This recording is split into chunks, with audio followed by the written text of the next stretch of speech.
Ngibingelele kuwe mlaleli, ngiyathemba ukuthi uyaphila.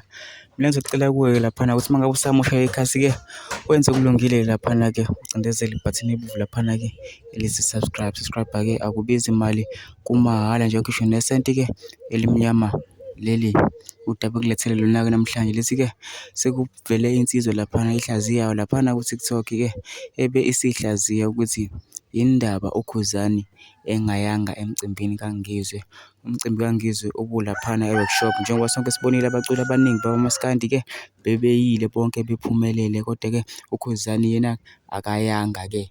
Ngizobe sekucela kuwe mina laphana-ke usikhomente-ke usicabangane ngalolu daba mase uyilalelile-ke ividiyo ngoba ngizokudlalela-ke ividiyo uyizwe yona-ke bese uyakhomenta usicabangane ngalolu daba-ke bese ucindezela nebhathini ebomvu laphana-ke ku-subscribe-ke akubizi imali, kumahhala nje ngisho nesenti-ke elimnyama-ke leli kliphu-ke awuyithokozele. Manje bese kwenza uKhuzani engasafiki yena laphana emcimbini kaNgizwe khona kuphi ngoba umkhaya wakhe lo uyibhinca, kumcimbi wamabhinca, ikuphi bese kwenza engafiki. Uxabene nobani? Yazi lo muntu unenzondo yeqiniso bafethu, nenzondo nje iqiniso. Balandeli bakhe siyanicela eke nimboniseni umholi wenu uyabheda, akwenziwa kanje.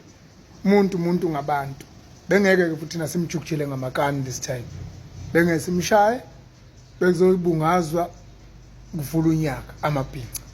Akho umuntu ozomshaya, siyabona mse-understanda mhlawumbe uyesaba kodwa hayi no, sesadlula lapho thina kuphelile manje.